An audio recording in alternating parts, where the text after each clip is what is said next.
Hello दोस्तों, स्वागत है आप सभी को। दोस्तों, आज की वीडियो में हम लोग पढ़ेंगे सीटेट पेपर 1 में जो आपका प्रश्न पूछा गया था ईवीएस से, और यह प्रश्न पूछा गया था आपका 28 दिसंबर 2022 को। ठीक है, कब पूछा गया था? 28 दिसंबर 2022 को सीटेट पेपर 1 में जो ईवीएस से प्रश्न पूछा गया था आपका, सभी ईवीएस का प्रश्न, ठीक है, जो आपका 30 नंबर का प्रश्न पूछा गया था, 30 प्रश्न, वह सभी प्रश्न आज हम इस वीडियो में पढ़ेंगे।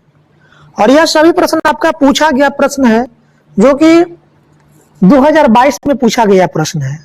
ठीक है, यह प्रश्न कब पूछा गया था? 28 दिसंबर 2022 को। 2022 में कई डेट में एग्जाम हुआ था आपका सीटेट का। ठीक है, तो सभी डेट का जो आपका एग्जाम में प्रश्न पूछा गया था, जितने भी डेट में, सभी का मैं क्वेश्चन का वीडियो में अपलोड कर दिया हूं। वीडियो नहीं देखे होंगे, जाकर वीडियो देख लीजिएगा। वर्ष 2022 में सीटेट पेपर 1 में जितने भी प्रश्न पूछा गया था आपका, ठीक है, जितने भी प्रश्न पूछा गया था, जितने भी डेट में, ठीक है, सभी का प्रश्न मैं अपलोड कर दिया हूं। वीडियो नहीं देखे हैं तो जाकर वीडियो देख लीजिएगा। दोस्तों, हम आपके लिए लगातार वर्ष 2011 से लेकर के 2024 तक, अब तक सीटेट के एग्जाम में जितने भी प्रश्न पूछा गया है, वो सभी प्रश्न मैं आपके लिए लेकर आऊंगा। ठीक है, अभी तो मेरा 2022 चल रहा है, 2011 से मैं कंटिन्यू लेकर आ रहा हूं वीडियो नहीं देखे होंगे तो देख लीजिएगा। 2012 से लगातार वीडियो में अपलोड कर दिया हूं। आज मेरा है 2022 का। ठीक है, आज क्या है? 2022 का। इसके पीछे 2022 के पीछे जितने भी हुआ है एग्जाम 2011 से लेकर के 2022 के बीच में, वर्ष 2011 से लेकर के 2022 के बीच में जितने भी ईयर में पूछा गया है आपका प्रश्न सीटेट पेपर 1 में, सभी का मैं वीडियो अपलोड कर दिया हूं। वीडियो नहीं देखे तो जाकर वीडियो देख लीजिएगा। यदि आपको एग्जाम पास करना है ना, तो आप कुछ नहीं, 2011 से लेकर 2024 तक प्रश्न जो पूछा गया है ना, वही प्रश्न को पढ़ लीजिए। मैं कहता हूं आप सीटेट के एग्जाम पास कर जाएंगे। प्रश्न कहां से होता है? यही सब तो प्रश्न होता है जी, यही सब तो प्रश्न होता है। कुछ नहीं, आप प्रीवियस ईयर क्वेश्चन को पढ़िए। ठीक है, आपको जानकारी हो जाएगा कि प्रश्न कहां से पूछा जा रहा है, प्रश्न क्या है। ठीक है, तो प्रीवियस ईयर क्वेश्चन को पढ़ करके आप सीटेट की एग्जाम पास कर सकते हैं। अब तक जितने भी प्रश्न आपका एग्जाम में पूछा गया है सीटेट के एग्जाम में, सिर्फ उसी क्वेश्चन को फॉलो करते हैं ना, तो आप पास कर जाएंगे। ऐसे तो आप पैसा देकर के किसी का बैच लेकर पढ़िए, पढ़ते रहिएगा, जहां तक से पढ़ाएगा आपको कुछ समझ में आएगा भी नहीं। लेकिन आप सेल्फ स्टडी करके सीटेट एग्जाम पास कर जाएंगे घर पर ही, प्रीवियस ईयर क्वेश्चन को पढ़ करके। प्रीवियस ईयर क्वेश्चन मैं इसलिए लेकर आता हूं ताकि आपको जानकारी हो जाए कि एग्जाम में प्रश्न किस तरह से पूछा जाता है। सबसे पहले तो आपको यहाँ पर आपको जानकारी पहले करना है कि प्रश्न किस तरह से पूछा जा रहा है। आप अनजान है, परीक्षा देने जा रहे हैं, परीक्षा में प्रश्न के बारे में आप जानते भी नहीं है कि किस तरह से प्रश्न पूछा जाएगा। इसके जानकारी के लिए मैं आपके लिए प्रीवियस ईयर क्वेश्चन लेकर आता हूं, ताकि आप समझ पाए कि प्रश्न किस तरह से पूछा जाता है आपके एग्जाम में। ठीक है, और ये सब प्रश्न आपको देखने को जरूर मिलेगा। हम जितना ही आपको आए हैं वीडियो, वहां से तो आपको 50-60% मिल ही जाएगा 2011 से 2024 तक में। ठीक है, और इसी क्वेश्चन में से नया क्वेश्चन बनाता है। प्रीवियस ईयर क्वेश्चन में से ही शब्दों को उलट पुलट करके, सेंटेंस की इधर उधर करके ही पूछता है, नया प्रश्न बना देता है। ठीक है, तो कुछ नहीं, आप 2011 से 2024 तक जो प्रश्न पूछा गया है ना, उसी प्रश्न को पढ़िए। ठीक है, आपकी तैयारी बहुत अच्छी हो जाएगी और आप एग्जाम पास भी कर जाएंगे। तो चलिए शुरुआत करते हैं। 2022 28 दिसंबर 2022 में जो प्रश्न पूछा गया था आपका ईवीएस से, पर्यावरण अध्ययन ईवीएस से जो प्रश्न पूछा गया था, सही प्रश्न आज हम पढ़ेंगे। चलिए शुरुआत करते हैं पहला प्रश्न से। देखिए यहाँ पर दिया हुआ पर्यावरण अध्ययन है, लिखा हुआ प्रश्न आपके सामने है। पहला प्रश्न है कि निम्नलिखित में से किसी अध्यापक का कौन सा कथन लिंग पूर्वाग्रह का प्रदर्शन करता है? निम्नलिखित में से किसी अध्यापक का कौन सा कथन लिंग पूर्वाग्रह का प्रदर्शन करता है?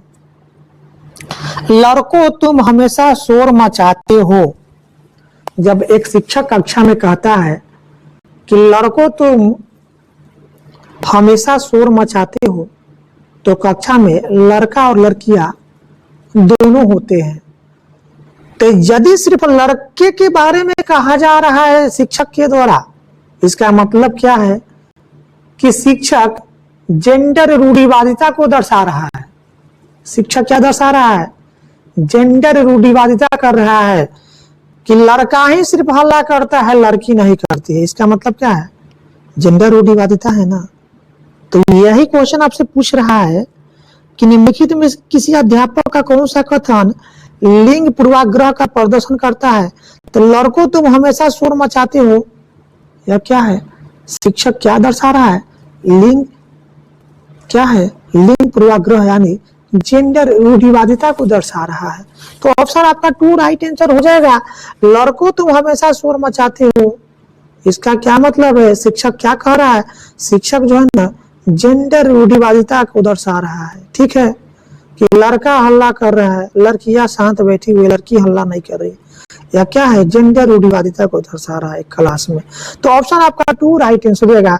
लड़कों तुम हमेशा शोर मचाते हो, सिर्फ लड़कों के बारे में ही कहा जा रहा है, तो शिक्षक क्या कर रहा है? जेंडर रूढ़िवादिता को दर्शा रहा है। ठीक है, ऑप्शन आपका क्या होगा? 2 राइट आंसर हो जाएगा। ठीक है, चलते हैं अगले प्रश्न की तरफ। अगला प्रश्न है आपके सामने दिया हुआ प्रश्न कि सौर सेल के निर्माण हेतु किस पदार्थ का प्रयोग किया जाता है? सौर सेल में ना सिलिकॉन का प्रयोग किया जाता है। सौर सेल के निर्माण में किस पदार्थ का उपयोग किया जाता है? सिलिकॉन का। ठीक है, ऑप्शन आपका 4th राइट आंसर होगा, सिलिकॉन। ठीक है, सिलिकॉन क्या है? उपधातु है, इसका उपयोग किया जाता है आपका सौर सेल में। ठीक है, ऑप्शन आपका 4th राइट आंसर होगा, सिलिकॉन। चलते हैं अगले प्रश्न की तरफ। अगला प्रश्न है निम्नलिखित में से कौन सा कथन लिंग रूढ़िवादिता का प्रदर्शन करता है? लिंग रूढ़िवादिता को प्रदर्शन करता है कौन सा कथन, पूछ रहा है आपसे। सामान्यतः लड़कियां लड़कों से बेहतर खाना बनाती है।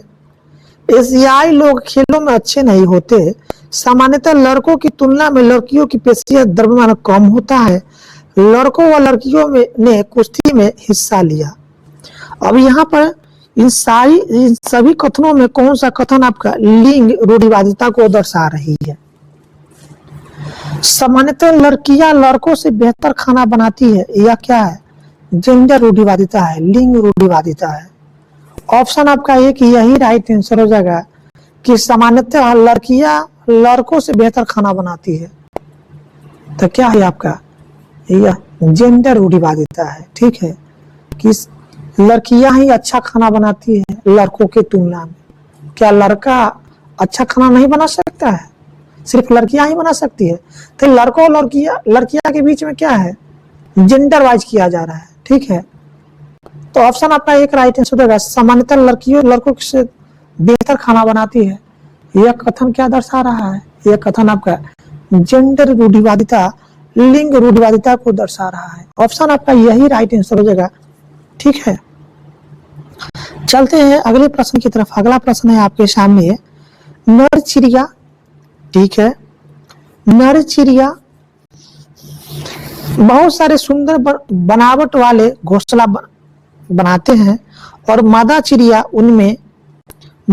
इनमें से सबसे बढ़िया घोंसला देखकर अंडे देने के लिए चुनती है। यह कौन सी चिड़िया है? चिड़िया का नाम बताइए।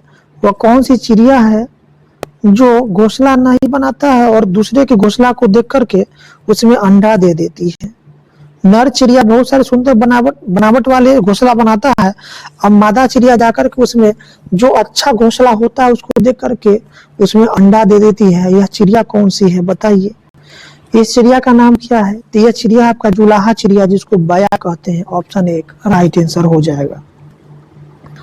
चलते हैं अगले प्रश्न की तरफ। अगला प्रश्न है, निम्नलिखित में से कौन से कीट समूह में रहते हैं और उन सभी की विशिष्ट भूमिकाएं बटी होती है? देखिए, दीमक, तितली, दीमक, चींटियां और तताया, ये सभी क्या है? आप समूह में रहती है। ठीक है, तताया, दीमक, चींटियां ये सभी क्या है? आपका समूह में रहती है। ऑप्शन 2 राइट आंसर हो जाएगा, तताया, दीमक और चींटियां। चलते हैं अगले प्रश्न की तरफ। अगला प्रश्न है आपके सामने, फूलों की पहचान कीजिए।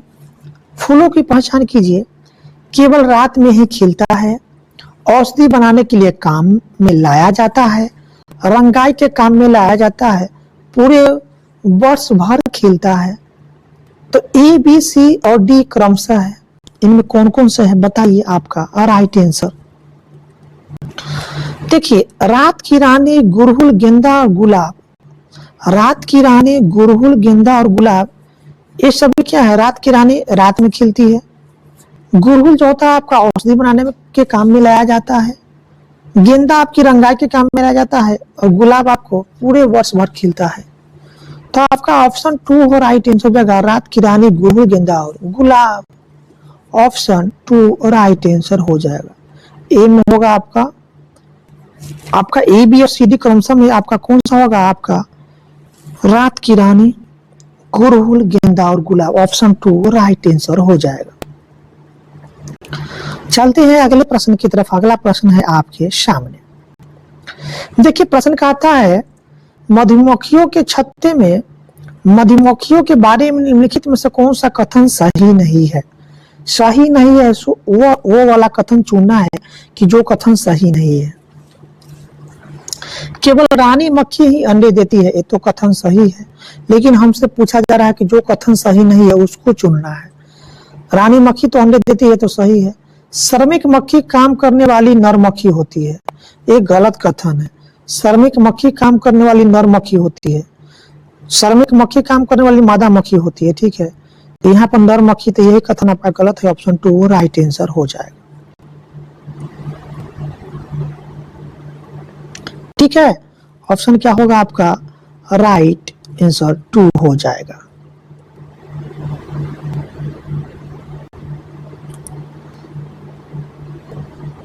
चलते हैं अगले प्रश्न की तरफ। अगला प्रश्न है आपके सामने, निम्नलिखित में से कौन सा समूह फल का है? कौन सा समूह फल का है ये आपसे पूछ रहा है। केला, बैगन, मूली। केला, बैगन, मूली ये सब क्या है? फल का समूह है। ठीक है, ये सब क्या है? आपका फल का समूह है। केला, बैगन, मूली ये सब क्या है? आपका फल का समूह। ऑप्शन 2 राइट आंसर हो जाएगा।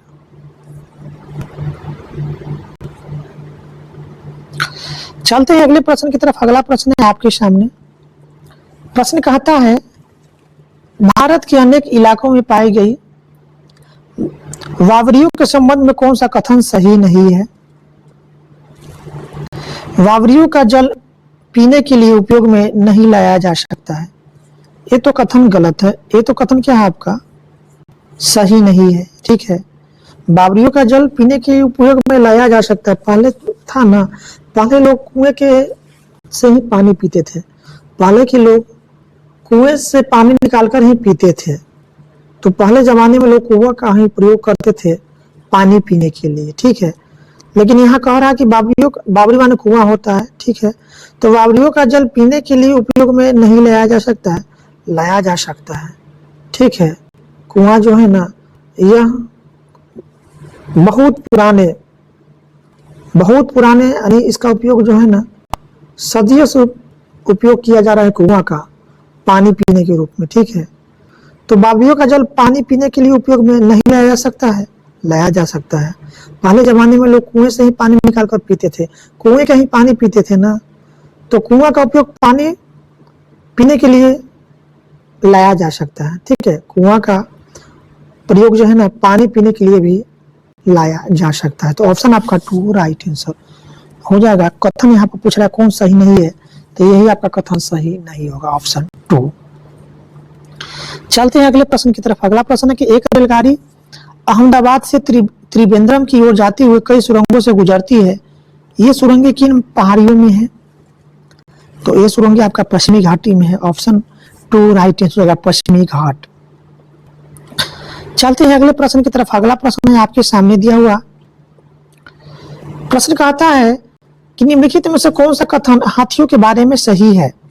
हाथियों के बारे में सही कथन, ये प्रश्न जो है ना बार बार पूछा जा रहा है, बड़ी इंपोर्टेंट है। कई शिफ्ट में हम देखे हैं, कई वर्षों में देखे हैं क्वेश्चन को पूछा गया है। हाथी के बारे में सही कथन को चुनना है। हाथी के बारे में क्या सही है? अभी कथन दिया हुआ है, आपका कथन है हाथियों के झुंड में केवल मादा हाथी और बच्चे होते हैं। इसका तर्क है नर हाथी चारों ओर अकेले ही घूमते हैं। इसमें कौन सही है हाथी के बारे में? ए और आर दोनों सही है, लेकिन आर ए की सही व्याख्या नहीं करता है। हाथियों के झुंड में केवल मादा हाथी और उनके बच्चे होते हैं, ये तो कथन सही है, लेकिन नर हाथी चारों ओर अकेले घूमते हैं, ये आपका क्या है? ये क्या है? तर्क गलत है। नर हाथी चारों ओर नहीं घूमते हैं, मादा हाथी भी चारों ओर घूमती है ना। तो यहाँ पर कह रहा है तर्क आर कि नर हाथी चारों ओर केवल घूमते हैं अकेले, तो ये आपका तर्क गलत है। तो ए आर दोनों सही है, लेकिन आपका आर जो है ना एक की सही व्याख्या नहीं करती है, ठीक है। ऑप्शन ए का राइट आंसर हो जाएगा। ए और आर, नर हाथी चारों ओर अकेले ही घूमते हैं, और आपका है कि हाथियों के झुंड में केवल मादा हाथी और बच्चे ही होते हैं। तो हाथी के झुंड में केवल मादा हाथी नहीं होते, नर क्या है, नर हाथी भी होते हैं। तो ए और आर दोनों आपका सही कथन, लेकिन आर ए की सही व्याख्या नहीं करता है, ठीक है। चलते हैं अगले प्रश्न की तरफ। प्रश्न है आपके सामने। प्रश्न कहता है कि नीचे कक्षा के 5 के 4 बच्चों के खून की जांच रिपोर्ट में उनके हीमोग्लोबिन स्तर के बारे में बताया गया है, ठीक है। अमन का है 8G/DL, राधिका का है 10G/DL, सुरजीत का है 14G/DL और मारिया का है 6G/DL। इनमें से किन बच्चों में रक्त अल्पता यानी एनीमिया है? बताइए।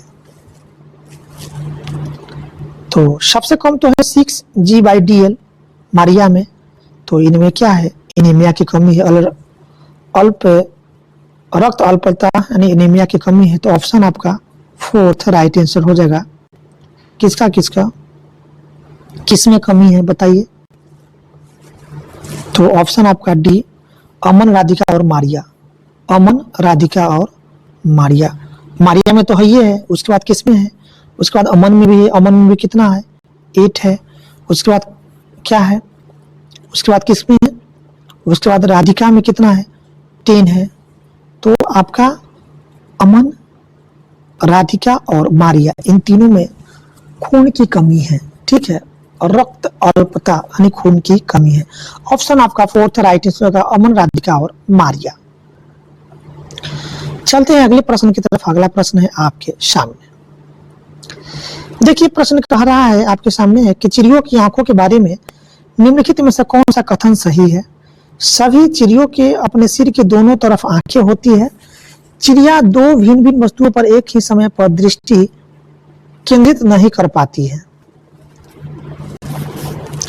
देखिए आपका दोनों कथन जो है ना गलत है। चिड़िया की आंख के बारे में जब आपसे पूछा जा रहा है तो सभी चिड़ियों के अपने सिर के दोनों तरफ आंखें होती है। क्या है आपका कथन गलत? सभी चिड़ियों के अपने सिर के दोनों तरफ आंखें नहीं होती है, ठीक है। और चिड़िया 2 भिन्न भिन्न वस्तुओं पर एक ही समय पर दृष्टि केंद्रित नहीं कर पाती है। चिड़िया 2 भिन्न भिन्न वस्तुओं पर एक ही समय पर दृष्टि केंद्रित करती है, ठीक है, लेकिन यहाँ पर नहीं कह रहा है। तो आपका दोनों कथन क्या है? गलत है। तो आपका S1 और S2 दोनों क्या है? आपका गलत है, ठीक है। तो आपका 4th राइट आंसर होगा, S1 और S2 क्या है? गलत है। चलते हैं अगले प्रश्न की तरफ। उल्लू का जो आंख होती है ना, वो सामने होती है, ठीक है, मनुष्यों की तरह। बाघों यानी जिसको टाइगर्स कहते हैं कि निम्नलिखित में से कौन सी विशेषता है उन्हें अंधेरे में आगे बढ़ने और अपना शिकार खोजने में मदद नहीं करती है? तो जोर की गर्जना, देखिए जोर की गर्जना ये जो है ना, बाघों के अंधेरे में आगे बढ़ने और अपना शिकार खोजने में मदद नहीं करती है, ठीक है। जोर से जब गरजेगा तो क्या उसको सुनकर के जितने भी जीव जंतु है ना भाग जाएगा ना जी। तो बाघों की गर्जना उन्हें शिकार खोजने में मदद नहीं करती है, ठीक है। तो ऑप्शन आपका ऑप्शन आपका थर्ड राइट आंसर होगा, जोर की गर्जना। चलते हैं अगले प्रश्न की तरफ। यहाँ देखिए आपका प्रश्न है, एक तरफ है राष्ट्रीय पार्क, दूसरी तरफ है भारत के राज्य, किस राज्य में कौन सा राष्ट्रीय पार्क पाया जा रहा है? इससे पूछा जा रहा है आपसे प्रश्न, ठीक है। जिम कॉर्बेट ये आपका उत्तराखंड में है। जिम कॉर्बेट नेशनल पार्क आपका कहाँ है? उत्तराखंड में है। काजीरंगा ये आपका असम में है। काजीरंगा नेशनल पार्क कहाँ है? आपका असम में है। रणथंभौर ये आपका राजस्थान में है। रणथंभौर राष्ट्रीय पार्क कहाँ है? राजस्थान में है। और गिर राष्ट्रीय पार्क आपका है गुजरात में। तो मिला दिए ना, क्या होगा? ए का 1, बी का काजीरंगा, ए का क्या होगा? ए का होगा 2, ए का क्या होगा? 2, बी का होगा 1 काजीरंगा असम में, रणथंभौर आपका है राजस्थान में, सी का 4 और डी का आपका गिर कहाँ है? गुजरात में है। तो डी का 3 हो जाएगा। अब यहाँ पर मिलाए हैं हम ए का 2, तो ए का 2, बी का 1, सी का 4 और डी का क्या होगा? डी का 3, डी का 3। तो किस ऑप्शन में? ऑप्शन आपका 2 में है, ऑप्शन 2 राइट आंसर हो जाएगा, ठीक है। याद कर लीजिएगा इसको। चलते हैं अगले प्रश्न की तरफ। अगला प्रश्न है कि जब पर्यावरण अध्ययन के शिक्षक अपने बच्चों को चिड़ियाघर लेकर जाते हैं तो वह किस उद्देश्य की पूर्ति करना चाहते हैं? तो यह बच्चों में वास्तविक जीवन की परिस्थितियों और कक्षा विदार्जन के बीच परस्पर संबंध स्थापित करता है। ऑप्शन आपका थर्ड राइट आंसर हो जाएगा, ठीक है। चलते हैं अगले प्रश्न की तरफ। प्रश्न है कि रमेश अपनी कक्षा 5 की पर्यावरण अध्ययन की कक्षा में खोजपूर्ण प्रश्न पूछता है। उपयुक्त उद्देश्य विद्यार्थियों के किस कौशल का विकास का नहीं है? तो खोजपूर्ण जो होती है ये आपका प्रदर्शन कौशल का विकास का ये संबंध नहीं होता इससे।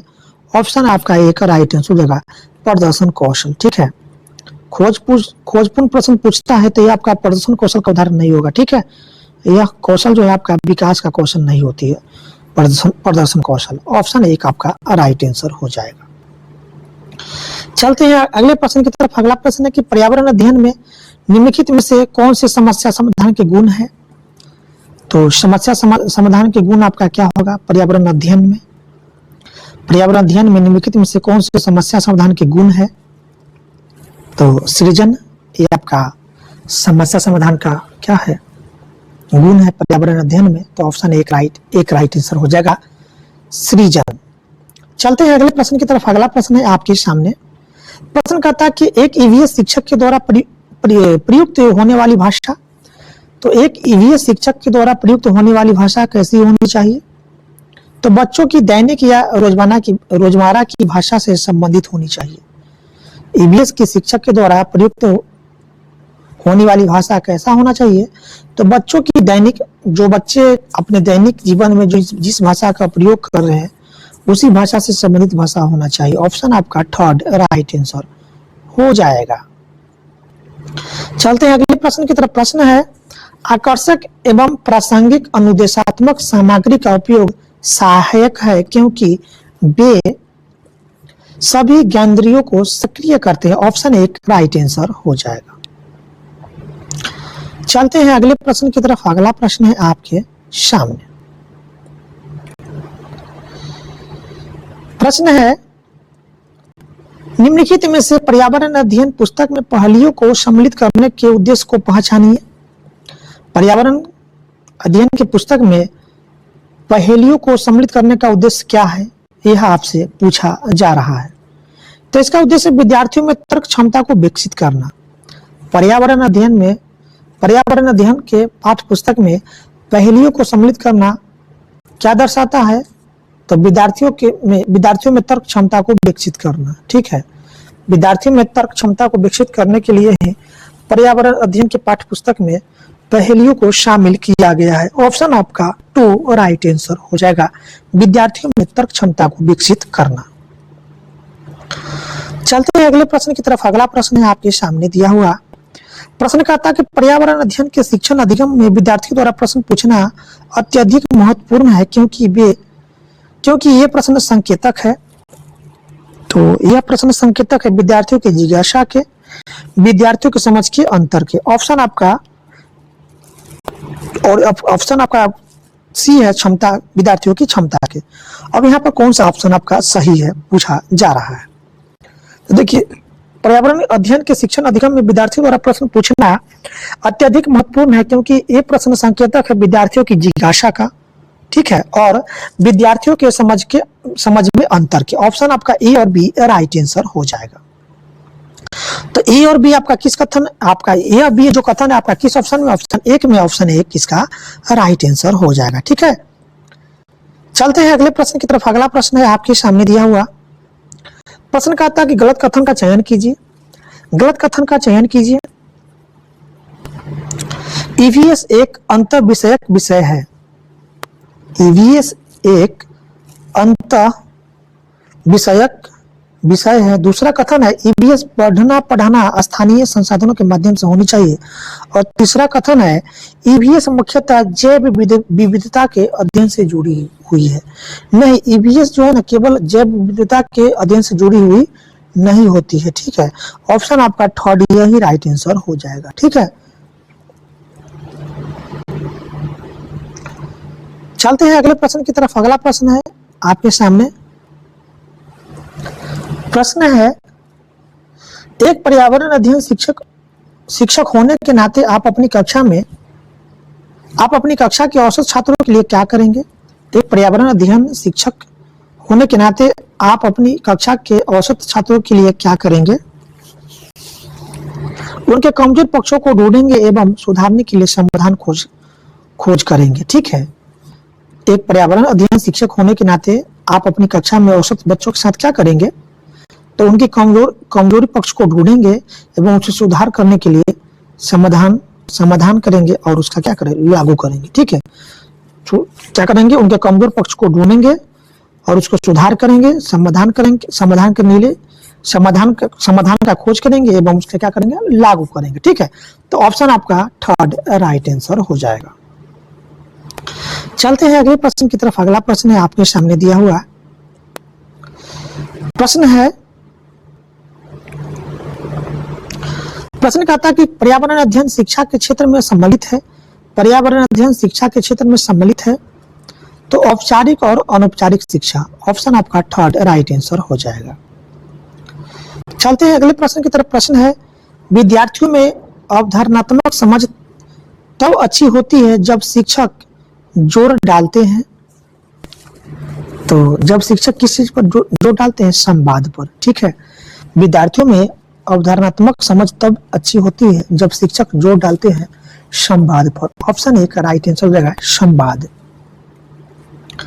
चलते हैं अगले प्रश्न की तरफ। अगला प्रश्न है आपके सामने। प्रश्न कहता है कि उपव्याख्यात्मक अभिलेख में इनमें से क्या नहीं होना चाहिए? उपव्याख्यात्मक अभिलेख में इनमें से क्या नहीं होना चाहिए? बताइए राइट आंसर। तो समस्याओं पर केंद्रित होना, निर्णायक होना, बच्चों की ताकत और कमजोरियों को पहचानना, बच्चों की रुचि और जिज्ञासा को पहचानना। अब इसमें सही उनको चुनिए। देखिए, उपख्यात्मक अभिलेख में जो है इनमें से क्या नहीं होना चाहिए? तो समस्याओं पर केंद्रित होना यह नहीं होनी चाहिए और निर्णायक होना यह भी नहीं होना चाहिए। तो आपका ऑप्शन ए और बी इसका राइट होगा कि उपव्याख्यात्मक अभिलेख में ये दोनों नहीं होना चाहिए, समस्या पर केंद्रित होना और निर्णायक होना। ऑप्शन आपका ए और बी कथन आपका ए और बी आपका सही है, जो कि आपका ए और बी आपका किस में दिया हुआ ऑप्शन एक में ऑप्शन एक इसका राइट आंसर हो जाएगा। चलते हैं अगले प्रश्न की तरफ। अगला प्रश्न है, एक ईवीएस की कक्षा में एक शिक्षक चर्चा करता है कि घर की मक्खियां बीमारी फैलाती है। चर्चा के लिए सबसे उपयुक्त सीखने का संसाधन होगा। तो चर्चा के लिए सबसे उपयुक्त सीखने का संसाधन होगा आपका अखबार।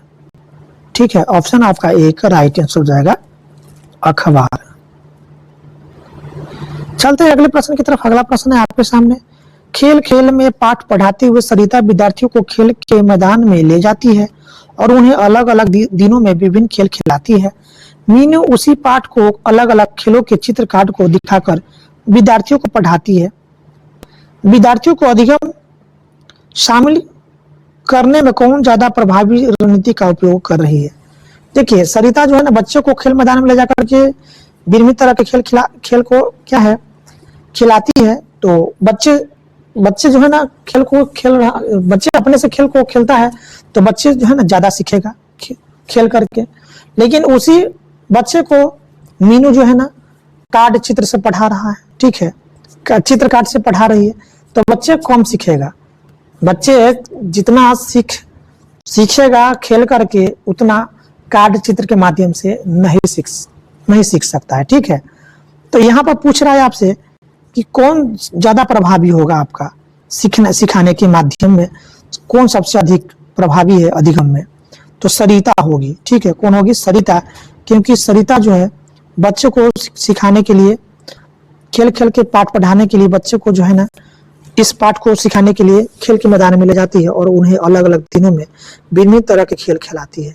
तो यह सरिता का यह अधिगम जो है ना सबसे ज्यादा प्रभावी होगी। ठीक है, तो ऑप्शन आपका एक राइट आंसर हो जाएगा, सरिता। ठीक है, ऑप्शन एक आपका राइट आंसर हो जाएगा, सरिता। तो दोस्तों, इस तरह से आपका वर्ष 2022 में जो प्रश्न पूछा गया था आपका पर्यावरण अध्ययन ईवीएस से, सभी प्रश्न समाप्त हुआ। वीडियो अच्छी लगी तो वीडियो को अधिक से अधिक अपने दोस्तों में शेयर जरूर कीजिएगा। चैनल पर नए हैं तो चैनल को जरूर सब्सक्राइब कर लीजिएगा। फिर मिलते हैं अगले साल के प्रीवियस ईयर क्वेश्चन के साथ। वीडियो देखने के लिए आपका बहुत बहुत धन्यवाद।